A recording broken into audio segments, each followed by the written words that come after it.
Hello, welcome to Open House Night. This is AP Computer Science A, and I'm Kate Bolger.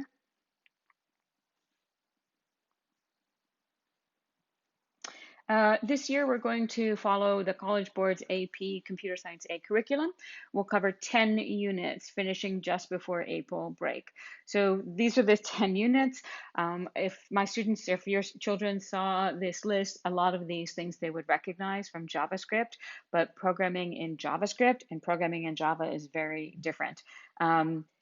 When Java came out and is very popular, JavaScript took its name because of its popularity. And I like to say to people that Java and JavaScript are like French and French fries. They sound very alike, but they're not alike at all. So we just started writing some Java code this week.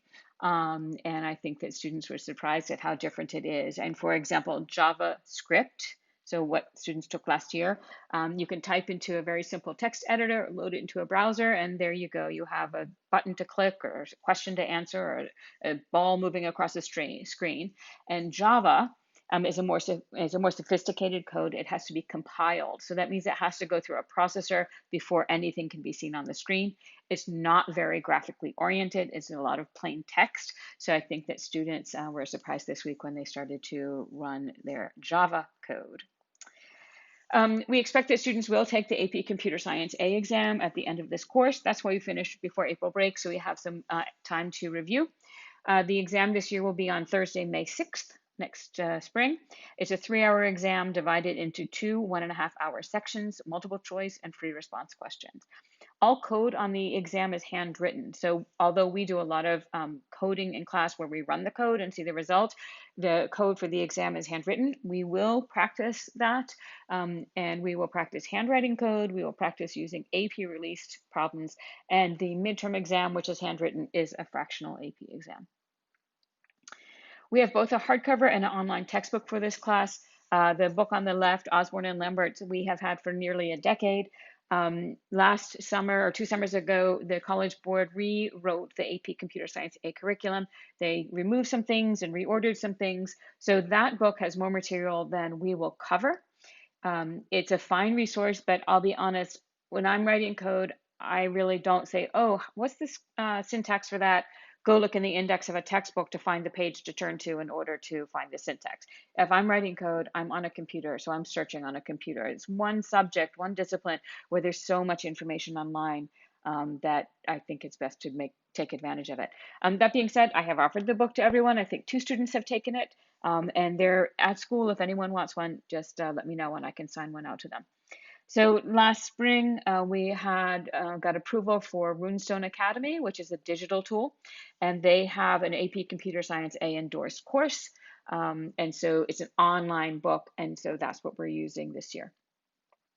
We will also use AP Classroom resources. So when the College Board rewrote the course, they added this AP Classroom, which last year for us was more like the screen on the right.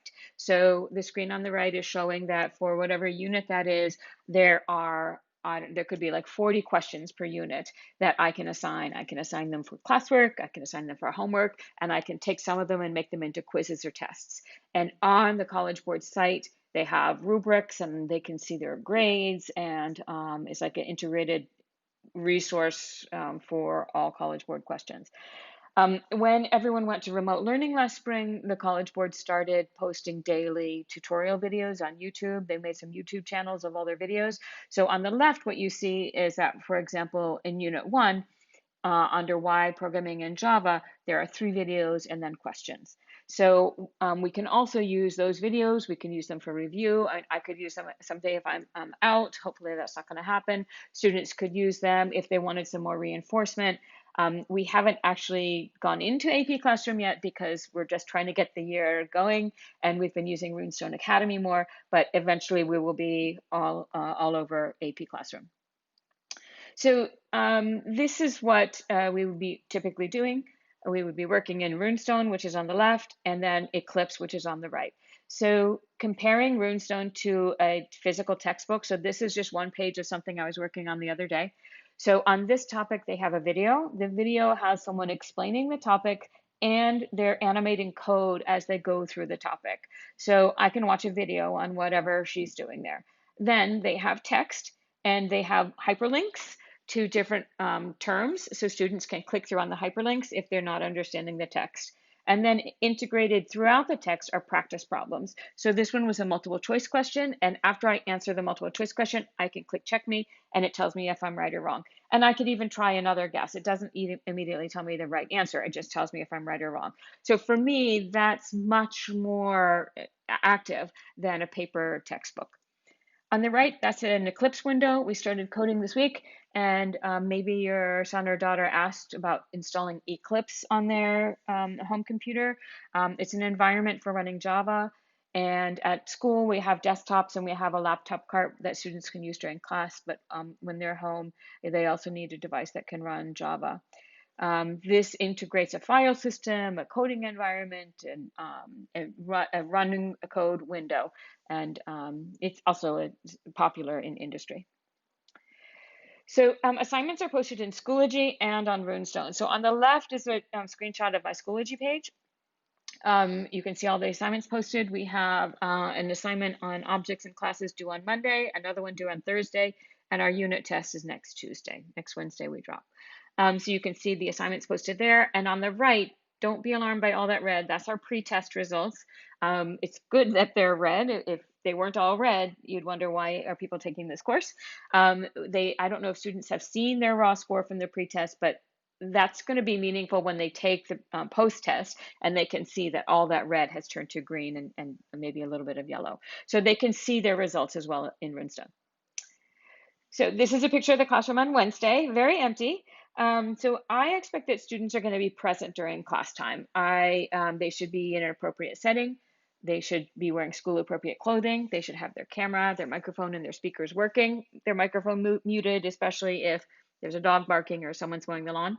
I do call on students in class and at home during class. And students are free to unmute. And I might have to say, wait a minute, let me finish this point and then ask your question, but they're free to unmute during class.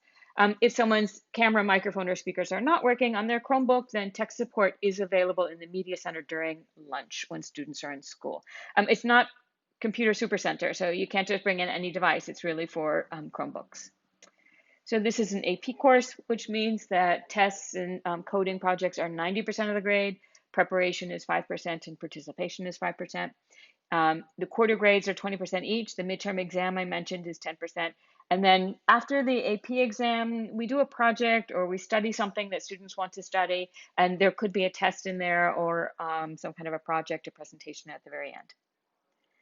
So where can students get help? So Math Learning Center is not a good place to go. Not many teachers know about Java code, but Runestone does have a practice section of additional practice questions. So anyone who has a lot of red on their result, they can go into Runestone and get more practice questions.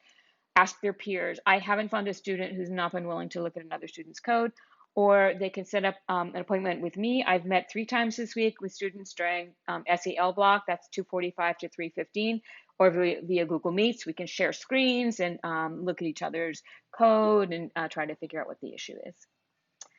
The next course, hopefully we'll get enough students to take the Honors Advanced Computer Science in Python. So we did get a Python course approved through the Board of Ed last year. And if they're not interested in Python, they could do an independent study, but the other course we offer is Computer Programming for Applications, which is a JavaScript course. By far, the best way to reach me is via email. I will try to respond as soon as I can within 24 hours. And thank you for your time. I'm looking forward to this year. And are there any questions?